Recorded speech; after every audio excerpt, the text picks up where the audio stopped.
Predictably, the leftist progressives are losing their collective minds following President Donald Trump's announcement of Brett Kavanaugh as his Supreme Court nominee to replace the retiring Justice Anthony Kennedy. Following President Trump's announcement that Kavanaugh would be President Trump's choice to replace Kennedy, dozens of people began to gather at Trump Tower located in New York City's Midtown area. The prevailing concern was that Kavanaugh would set the country back decades. Much of that fear is directed at the leftist fear-mongering campaign that took place upon the announcement of Kennedy's retirement and the claims that President Trump's newest Supreme Court pick would overturn the controversial Roe v. Wade decision from 1973 legalizing abortion. What is shocking is the sheer vitriol behind the response, including those in leadership. In their response, 7 people, including a city council member, have been arrested for civil disobedience during protests that raged out of control on Monday night. The protest began peacefully with people marching along the sidewalk chanting "Hey hey ho ho,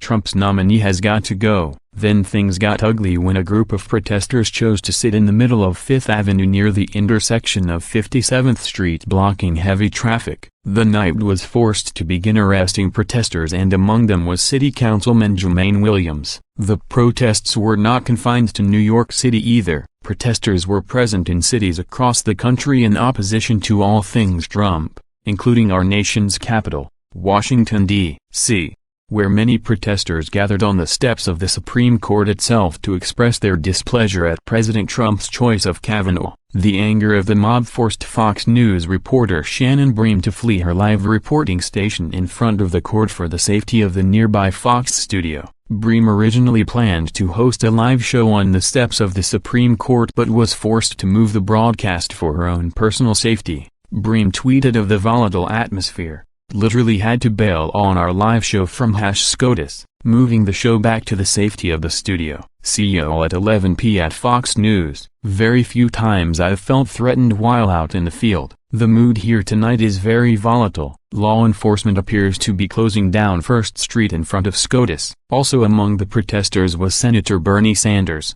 VTI, current senator of Vermont, former presidential candidate for the Democratic Party, and self-professed socialist. Sanders was stirring up the crowd, inciting further discord regarding the Roe v. Wade decision, telling protesters they should be ready to challenge the nomination. Sanders yelled at the crowd of protesters, "Are you ready for a fight? Are you ready to defend Roe versus Wade? This is a tough fight, but it is a fight that we can win. We have the American people on our side. Now we have to go state by state to make sure senators do what their constituents want." Senate Minority Leader Chuck Schumer, NYD, is another Democrat leading the charge in an effort to obstruct Kavanaugh's appointment to the bench. Shortly after the announcement was made, Schumer tweeted, "I will oppose Judge Kavanaugh's nomination with everything I have." Judge Kavanaugh got the nomination because he passed this litmus test, not because he'll be an impartial judge on behalf of all Americans. If he were to be confirmed,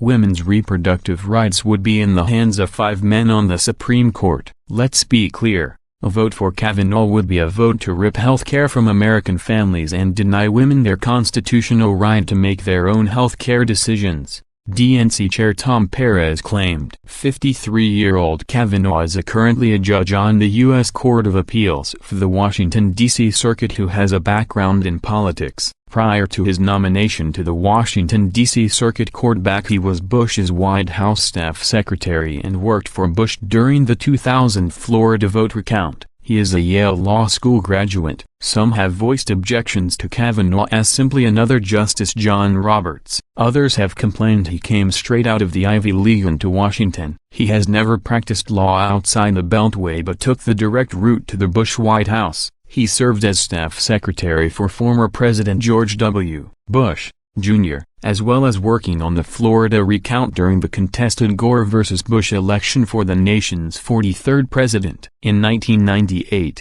Kavanaugh co-wrote an impeachment report on Bill Clinton with special counsel Kenneth Starr. In the report, he argues for a broad definition of obstruction of justice, a crime for which special counsel Robert Mueller is reportedly investigating Trump. Senator Richard Blumenthal, Court D., is already demanding that Kavanaugh accuse himself on all matters regarding Mueller and the Russian collusion investigation. Sen. Justin Amash, Mr. has also expressed his own reservations with Kavanaugh's nomination, citing considerable concern with regard to Kavanaugh's previous ruling regarding the constitutionality of government surveillance of the American populace. Kavanaugh also played a role in the highly visible and contentious Elian Gonzalez and Terry Schiavo cases. Last year, Kavanaugh ruled to prevent a teenager in immigrant detention from getting an abortion in Garza v. Hargan. When the ruling was later overturned by the full court, he claimed the decision would give immigrant minors a right to immediate abortion on demand. The judge has also frequently ruled against Obama-era environmental regulations and said he would like to strike down Washington, D.C.'s ban on certain semi-automatic long GS. Kavanaugh's critics believe his actions in the teen immigrant abortion case demonstrate an overt tendency to compromise that could signal an unwillingness to make waves on the Supreme Court. In a 2011 opinion,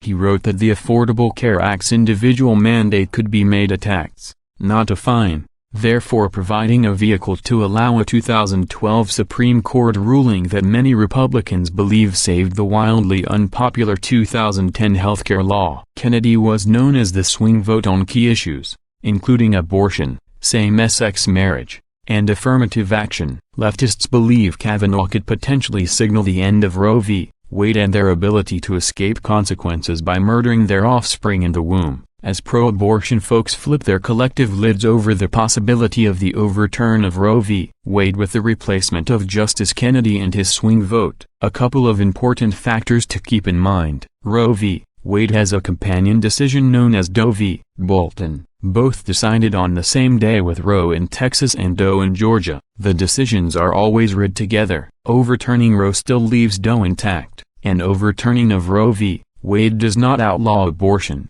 it merely takes the federal government out of the equation, allowing each state to decide whether they will allow abortion in their collective states or not. While I am vehemently and unapologetically pro-life and under no circumstances do I find abortion an acceptable option, I also fully comprehend, and you should as well, that you cannot legislate morality. This is an issue of the heart and mind. Abortions of various forms have been happening for centuries. While I very much want to see the overturn of this disgusting legal precedent brought forth by feminist attorneys that took advantage of a desperate woman, I also grasp that unless hearts and minds are changed and life is again viewed as the precious gift that it is, not much is going to change, at least with regards to the Roe v. Wade issue.